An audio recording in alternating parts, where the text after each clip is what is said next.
Hello guys, मैं हूँ आपका अपना नैन सुख और आज मैं आपके लिए लेके आया हूँ एक हॉरर स्टोरी। जी हाँ, एक सच्ची भूतिया घटना जो मुझे भेजी एक मेरे दोस्त अजय पाल सिंह ने। तो ज़्यादा टाइम वेस्ट नहीं करते हुए मैं आपके सामने वो स्टोरी सुनाता हूँ। जय माँ भवानी।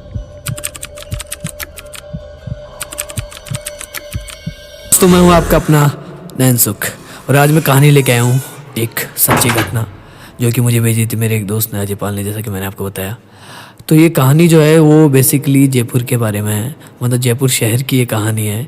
एक परिवार की, मिडिल क्लास फैमिली की, जो कि एक घर से दूसरे घर में शिफ्ट होते हैं। किराए का घर था उनका बेसिकली।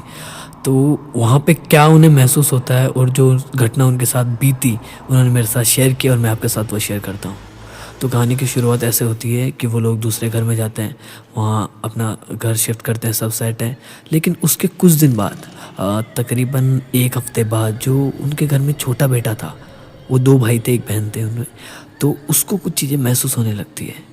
वो किसी को बोलता नहीं है पर उसे ऐसा लगता है कि हाँ, हमारे अलावा भी यहाँ पे कोई है।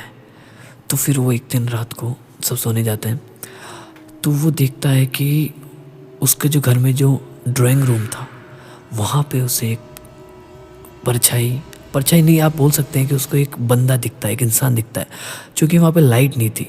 तो वो सोचता है कि यार ये पापा हैं, कौन है। लेकिन वो देखता है कि पापा और भाई जो हैं वो तो उसके बगल में सो रहे हैं। तो फिर वो कौन था। वो उस रात डरता भी है और नहीं भी डरता, क्योंकि वो सोचता है कि वो हुआ क्या मेरे साथ में। कुछ दिन बाद, तकरीबन 10-20 दिन बाद, वो अपनी गर्मियों की छुट्टियों में अपने ननिहाल चला जाता है। लेकिन पीछे से जो उसके घर पे उसके भाई बहन थे, वो उसे, जब वो लौट के आता है तो उसे बताते हैं कि उन्हें ड्राइंग रूम में एक परछाई या फिर एक आत्मा दिखी। उसे याद आता है कि ऐसी ही एक आत्मा उसने भी देखी थी। तो उनसे वो पूछता है कि वो आत्मा कैसे दिखती थी, क्या किया उसने। तो बोलते हैं उसने किया कुछ नहीं, लेकिन वहाँ पे कुछ है। फिर वो अपनी घटना बताता है। तो वो लोग सब सहमत होते हैं कि हाँ, इस घर में कुछ है। वो बात अपनी मम्मी को बताते हैं। तो फिर जब शाम को पापा घर लौटते हैं तो बोलते हैं कि पापा, यहाँ पे कुछ ऐसा है। लेकिन पापा, जैसे सबके पापा, डरते नहीं हैं। तो फिर ऐसा चलता रहता है, चलता रहता है। अब जो घटनाएं हैं वो परिवार में और सदस्यों के साथ में होने लगी थी। वहाँ पे जो उसकी मम्मी थी, जो पापा थे, हाँ, यहाँ तक पापा के साथ भी कुछ घटनाएं हुई, लेकिन वो मानने के लिए तैयार नहीं थे। पर ऐसा चलता रहा सिलसिला। और जब ये घटनाएं बढ़ने लगी तो हमारी जिसने कहानी भेजी है उन्होंने बताया कि उनका छोटा बेटा, जिसका नाम राकेश था, उसने ठाना कि मैं इस भूत का कुछ इलाज करूँगा। तो उसने YouTube पे सर्च करना स्टार्ट किया कि मैं भूत से कैसे बच सकता हूँ। तो आपको तो सबको पता ही है कि अपने एक one and only Bajrang Bali ही थे जो उसको वहाँ से बचा सकते थे। तो उसने क्या किया, वो रोज़ सुबह हनुमान चालीसा फ़ोन में चलाता था, रोज़ शाम को चलाता था, और वो दिन में कम से कम 2 से 3 बार हनुमान चालीसा का पाठ करता था। जी हाँ, पाठ करते करते उसको वो कंठस्थ याद हो गई थी।